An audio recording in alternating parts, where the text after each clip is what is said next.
Hello guys, this is UniversalGiant here with a new Let's Play, Jet Force Gemini, a fun little third-person shooter for the Nintendo 64, developed by Rare and released in 1999.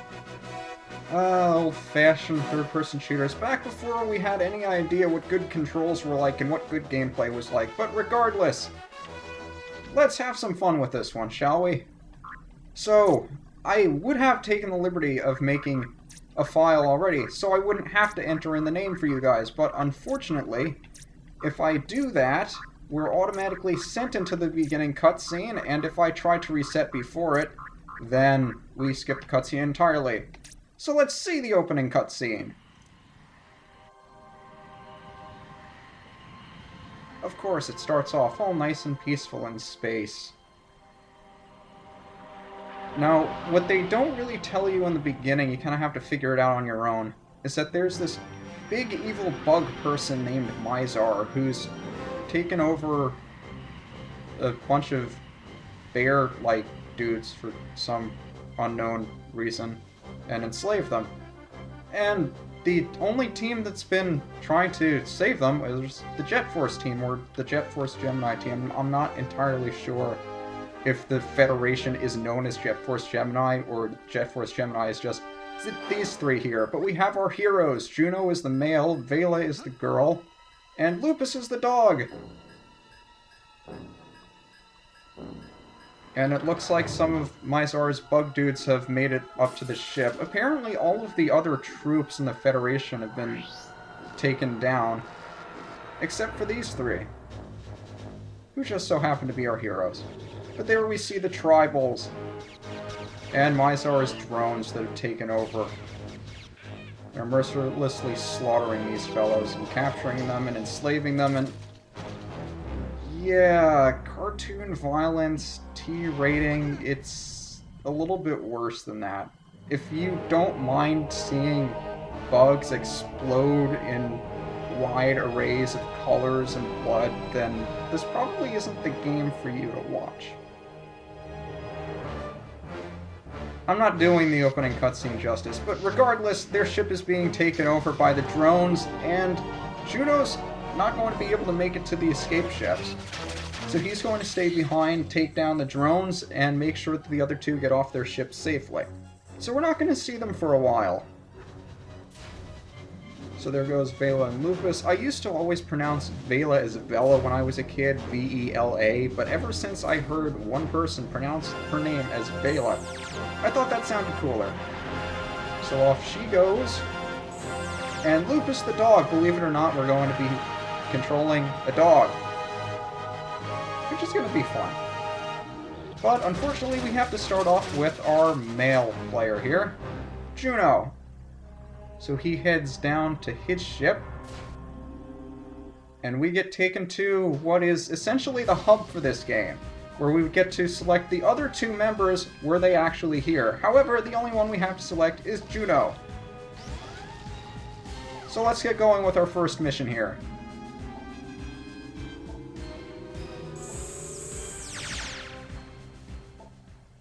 And once we teleport off the main ship, we get sent to our own little ship, and we head down to the planet that we just saw was invaded by Mizar's drones, Goldwood. And because they know that we're landing somehow, they summon a landing pad for us.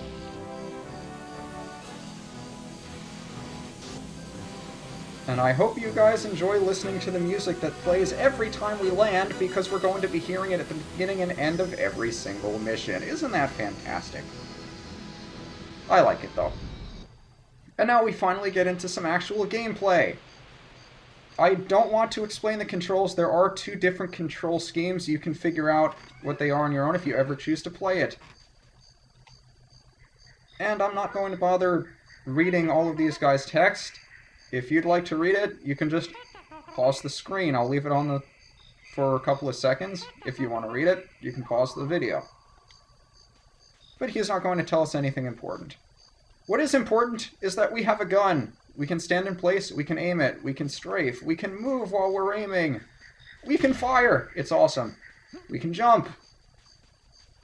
I'm not sure I missed anything. And when you first come here, make sure you don't miss this. There's a little area over here before the bridge where you get the most important weapon in the game. Many people miss this their first time through. I'll explain those Mizar token things in a bit. Actually, I'm not sure when those will come into play. But back here behind the pool of water is the best weapon in the game. We fire our pistol at it to open up the chest, and inside we'll find fish food! Guess what you do with it? Let's switch weapons and feed the fishies. Fishies. Fishies, I have fish food for you. I guess I have to be out of the water to use it. Okay, let's throw it in there. There you go, buddies. Enjoy the fish. You don't even care. Oh, there are two of them. They're eating it. Ah. Fish food actually does something. Well, to be honest, it does absolutely nothing. And also in here, you may have noticed there was one of these.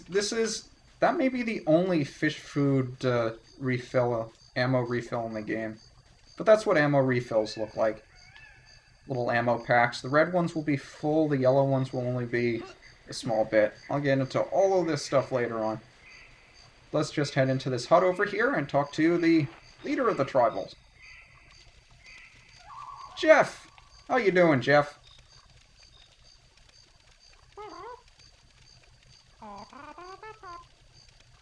He's not very happy that Mizar's come and taken over the place, and all of his tribal fellows are enslaved, and we have to do something about it. But first, through the magics of... I'm not even sure what kind of magic he's using, but he's showing us exactly how the troops invaded. It's not a very pretty sight, although it is a little comical in a way, I guess.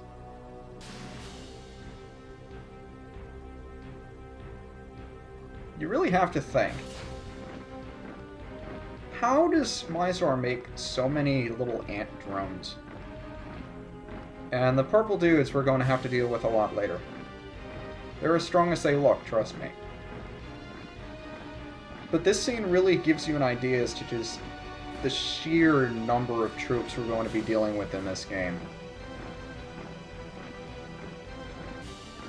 And that may only be the amount of troops on a single planet. So we have a lot of work to do here. Now, it's not necessarily about destroying them all so much as it is saving the tribals. Who are those little bear dudes? And there's King Jeff, and he's doing a happy dance with his magical staff.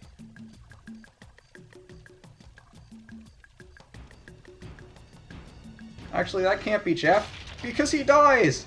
How unfortunate. I guess that was just a random tribal leader then, who looked exactly like Jeff. And the baby's crying and the village is burned down. How tragic. And I think we've gone through about 20% of all the cutscenes in the game already, so don't expect that the entire thing is going to be this. Much of it's going to be run and gun. So before we leave his place, let's climb up the stairs here, and we will find one of these little things. This is a health extension, and it gives us more life. Our life bar is on the bottom left-hand corner of the screen. It has 4 little gem things in the corners. Think of those as energy tanks. That's really the best way to describe it, but you'll figure it out on your own. Down there is a yellow door, which we need the yellow key for, which we don't have yet, but before we leave the planet, we will, and we'll come back. Before we move on to our first enemy encounters, this guy's going to tell us about life force doors, which is the one thing that's preventing us from going forward, and a bunch of other stuff. So in order to get through this door, we have to defeat all the enemies in the room, which include these fellows, not that fellow. So, shoot that, shoot that, shoot that, don't miss, and the door opens. It's that simple. Just don't walk into the explosion. The green thing means we're entering a new area. The green life force door means that it's open, and the little green thing above that tells us that this is the way forward. So let's go! And since we're entering a new area... Liberate this once peaceful planet from Mizar and his evil drones. This is the only tutorial we get in the game. Listen well. Colored drones can be collected. These will increase your health. Blue for 1, purple for 5, red for full. Very helpful to find.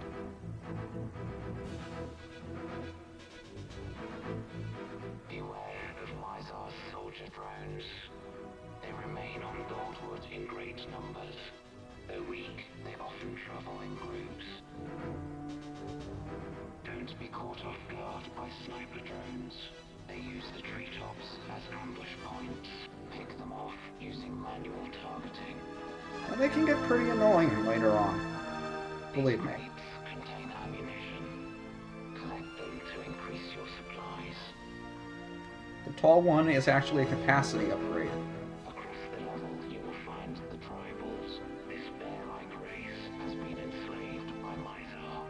Free as many tribals as you possibly can. Though not required immediately, you'll have to later. When you have completed your objectives, find the takeoff pad where your ship awaits. You are now one step closer to Mizar's lair. And that'll pretty much do it for all of the super important cutscenes. And now we're left on our own, and you can see there's a little red thing behind us, which tells us that's the end of an area, and the red thing means that's our way back. But first, full pistol ammo. And now, we actually get into the gameplay. Now, it's nice that the game sort of auto-targets things for you, so you can just run around and shoot them, and heads are very important. Well, they're not really important, but they're important for my purposes anyway.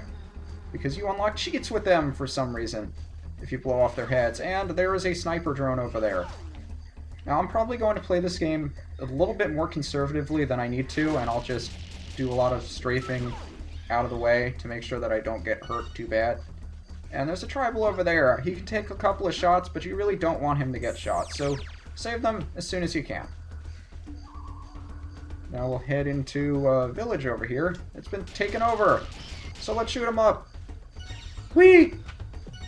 Yeah, there's going to be a lot of shooting in this game, in case you haven't noticed. It is a third-person shooter. There's going to be guns, there's going to be firing stuff. And there's a sniper on the tree over there, which I'll make sure to take down later. But really, if you want to run into the fray over here, I suggest you always move. Keep moving. Don't stand still. This is going to be very important later on, but don't stand still. And usually it's a good idea to, well, hide yourself somewhere so you don't keep getting shot over and over again as you try to get a better shot. Well, let's see, where is that sniper dude? I want to take out all the guys on the ground first so I can concentrate on the sniper.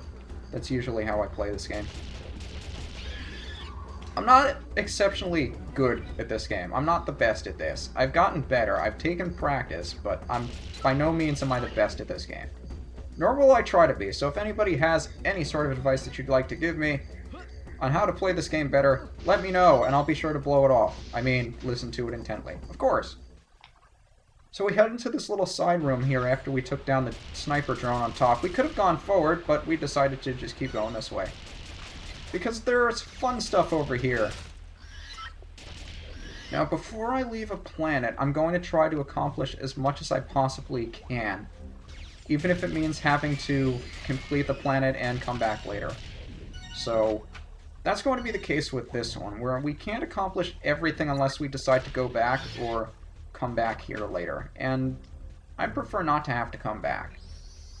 Or to come back as few times as possible.